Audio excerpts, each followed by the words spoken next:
SmileyTrips.com, the domestic and international tour expert.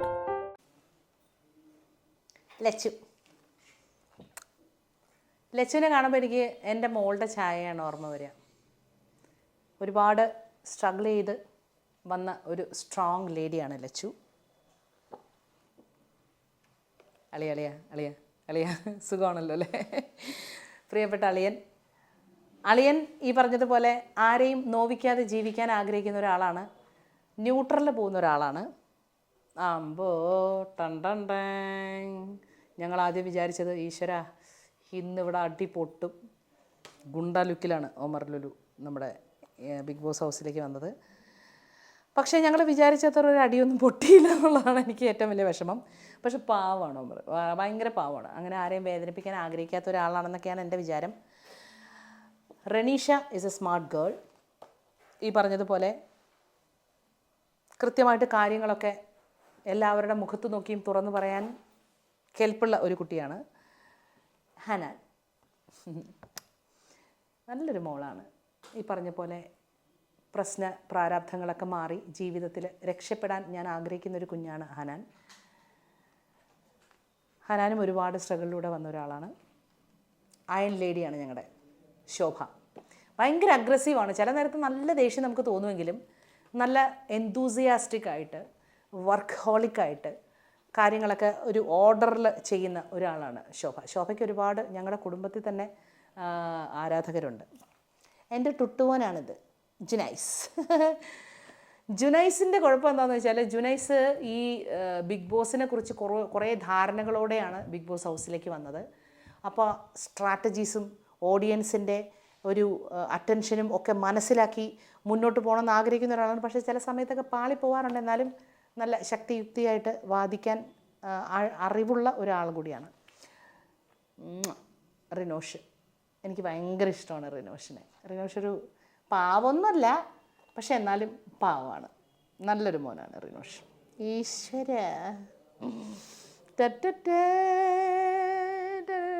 എന്നെ തന്നെ ഞാൻ ട്രോളേണ്ട അവസ്ഥയാണ് ഇവിടെ. ഇമോഷണലി ഞാൻ ഒരുപാട് അറ്റാച്ച്ഡാണ് എല്ലാ കണ്ടസ്റ്റൻസിൻ്റെ അടുത്തും. ഇനിയിപ്പം വൈൽഡ് കാർഡിൽ പുറത്തേക്ക് വരുന്ന ആൾക്കാർ അല്ല അകത്തേക്ക് വരുന്ന ആൾക്കാർ എന്താണെന്നൊന്നും എനിക്ക് അറിഞ്ഞൂടാ. പക്ഷേ ഇതുവരെയുള്ള ആ 18 കണ്ടസ്റ്റൻസുമായിട്ട് എനിക്ക് ഇമോഷണലി ഒരുപാട് അറ്റാച്ച്മെൻ്റ് ഉണ്ടെന്ന് ഇത് കണ്ടാൽ തന്നെ നിങ്ങൾക്ക് മനസ്സിലാവുമല്ലോ. എൻ്റെയും സാഗറിൻ്റെയും ഫോട്ടോസ് എന്തിനാണ് നിങ്ങൾ അടുത്തടുത്ത് വെച്ചത്? അമ്മയും മകനും കളിക്കുന്നൊന്ന് നിങ്ങൾക്കും കൂടി പറയാൻ വേണ്ടിയിട്ടാണോ? ഇതെൻ്റെ മോനാണ്, ഇതെൻ്റെ മൂത്ത മോനാണ് സാഗറുട്ടൻ. ഒരു പാവമാണ്. സാഗർ ഇടയ്ക്ക് ഭയങ്കര ജാടയൊക്കെ ഇടാൻ ശ്രമമൊക്കെ നടത്തും, പക്ഷേ ഇടയ്ക്ക് പാളിപ്പോവാറുണ്ട്. പാവം കുട്ടിയാണ് സാഗർ. എന്തായാലും ഈ പറഞ്ഞ പോലെ ജയിച്ച് വരട്ടെ, നമുക്ക് പ്രാർത്ഥിക്കാം. വിഷ്ണുവിനെ ഞാൻ ഇങ്ങനെ കണ്ടിട്ടില്ല കേട്ടോ. ഇപ്പോൾ ഓസിലിട്ട് വലിച്ച പോലെ ഉണ്ട് പാവം അവിടെ. ഭക്ഷണം കിട്ടാണ്ട്, പ്രോട്ടീൻ പൗഡർ കിട്ടാതെ ഇപ്പം മസിലൊക്കെ ഏതാണ്ട് മറ്റേ ചൊക്കട്ട പോലെ ഇരിപ്പുണ്ട് അവിടെ. പാവട്ടോ, എൻ്റെ ഗുരുവാണേ. പക്ഷേ ഗെയിം കളിക്കാൻ ഇത്ര മിടുക്കൻ. മറ്റുള്ളവരെ ഇങ്ങനെ ട്രിഗർ ചെയ്ത് അവരുടെ മെൻ്റൽ സ്ട്രെങ്ത്തിനെ ഇങ്ങനെ കുറച്ച് ആ ഗെയിമിൽ എങ്ങനെ മുന്നോട്ട് പോകണമെന്ന് അറിയാവുന്ന ഒരു ഗെയിമറാണ് വിഷ്ണു.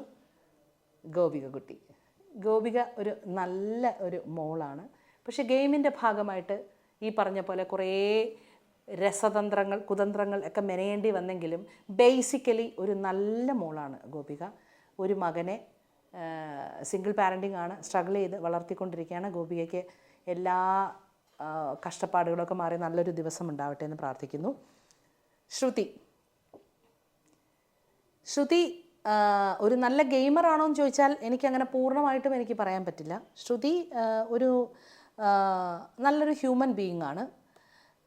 ഈ പറഞ്ഞതുപോലെ നന്നായിട്ട് അഭിനയിക്കാൻ അറിയാം, നന്നായിട്ട് പാടും. എത്രത്തോളം ബിഗ് ബോസ് ഹൗസിൽ നിലനിൽക്കുമെന്ന് എനിക്കറിയില്ല. പക്ഷേ എന്നാലും പോണിടത്തോളം നല്ല രീതിയിൽ കളിക്കാൻ ശ്രുതിക്ക് പറ്റട്ടെ എന്ന് ആത്മാർത്ഥമായി ആശംസിക്കുന്നു. ഈ വീഡിയോ നിങ്ങളെല്ലാവരും കണ്ടിട്ടുണ്ടാവും. നമ്മുടെ ദേവുവിനെ ഭയങ്കരമായിട്ട് ഇല്ല അങ്ങനെയാണ് മറിച്ചാണെന്നൊക്കെ പറഞ്ഞ് ചീത്ത വിളിച്ചുകൊണ്ട് നിൽക്കുന്ന സമയത്താണ് നാദറ എന്ന് പറഞ്ഞിട്ട് ബിഗ് ബോസ് വിളിക്കുന്നത്. അപ്പം ആ നോട്ടമാണ് ഇത്. പാവമാണ്. ഒരു കമ്മ്യൂണിറ്റിക്ക് വേണ്ടി റെപ്രസെൻറ്റേറ്റ് ചെയ്ത് നിൽക്കുന്ന ഒരു കണ്ടസ്റ്റൻ്റാണ് നാദറ. ഒരുപാട് സ്ട്രഗിളിലൂടെ ഇപ്പോഴും ആ ജീവിതത്തിലെ ദുരിതങ്ങൾ മാറാതെ സ്ട്രഗിൾ ചെയ്ത് പോരാടി ജീവിക്കുന്ന ഒരു കുട്ടിയാണ് നാദര. തിരിച്ചു വരുമ്പോൾ ആ നാദരയുടെ അമ്മയെ വിളി കേൾക്കാൻ ഞാനവിടെ കാത്തിരിക്കുന്നുണ്ട്. ഒമ്പോ ചിക്കൂട്ടൻ വന്നിട്ടുണ്ടല്ലോ. എൻ്റെ പൊന്നോ, എന്നോട് ചെറിയൊരു ദേഷ്യമൊക്കെ ഉണ്ട്. അശത്തേക്ക് പുറത്തിറങ്ങിയിട്ട് ആരുടെ അടുത്തേക്ക് പറഞ്ഞു മനുഷ്യ ചേച്ചി എന്നൊക്കെ. പക്ഷേ എനിക്ക് ഏഞ്ചലൂട്ടനെ ഭയങ്കര ഇഷ്ടമാണ്. എൻ്റെ 2 മക്കൾക്കും, എൻ്റെ ഇത്തുനും കുഞ്ഞുനും ഭയങ്കര ഇഷ്ടമാണ് നമ്മുടെ ഏഞ്ചലിനെ. ഏഞ്ചലിൻ്റെ എല്ലാ പ്രശ്നങ്ങളും മാറി സന്തോഷമുള്ള ദിനങ്ങൾ ഇനി ഉണ്ടാവട്ടെ എന്ന് ആത്മാർത്ഥമായി ആശംസിക്കുകയാണ്. സെറീന ഒരു നല്ല മോഡലാണ്. ഈ പറഞ്ഞ പോലെ മരുമകളെ എന്നൊക്കെ ഞാൻ വിളിച്ച് കളിയാക്കിയെങ്കിലും കുഴപ്പമൊന്നുമില്ല. സാഗറിൻ്റെ കേസിൽ പലരും എടുത്ത് ചോദിക്കുന്നുണ്ട്. എനിക്ക് അറിഞ്ഞുകൂടാ അത് ആക്ച്വലി. നടക്കുകയാണെങ്കിൽ അത് നടക്കട്ടെ, സന്തോഷം. ഈ പറഞ്ഞ പോലെ ഒരു സദ്യ ഉണ്ണാൻ താല്പര്യമില്ലാത്തത് ആരും ഉണ്ടാവില്ലല്ലോ. പ്രത്യേകിച്ച് സദ്യ എനിക്ക് ഭയങ്കര ഇഷ്ടമാണ്. അപ്പോൾ തീർച്ചയായിട്ടും അങ്ങനെ സംഭവിക്കുകയാണെങ്കിൽ സംഭവിക്കട്ടെ, എല്ലാ ആശംസകളും. പക്ഷെ അങ്ങനെ അല്ലാന്നുണ്ടെങ്കിൽ ഈ പറഞ്ഞ പോലെ നിങ്ങളൊക്കെ പറഞ്ഞിട്ട് വെറുതെ എന്തിനാണ് ഒരു മോഹം അസ്ഥാനത്താവുന്നത്. എന്തായാലും എല്ലാ കണ്ടസ്റ്റൻസിനും ബിഗ് ബോസ് ഹൗസിൽ ഇനിയുള്ള കാലം നല്ലപോലെ കളിച്ച് ജയിക്കാൻ എല്ലാവർക്കും സാധിക്കട്ടെ. എൻ്റെ ആത്മാർത്ഥമായ പ്രാർത്ഥനയും ആശംസകളും.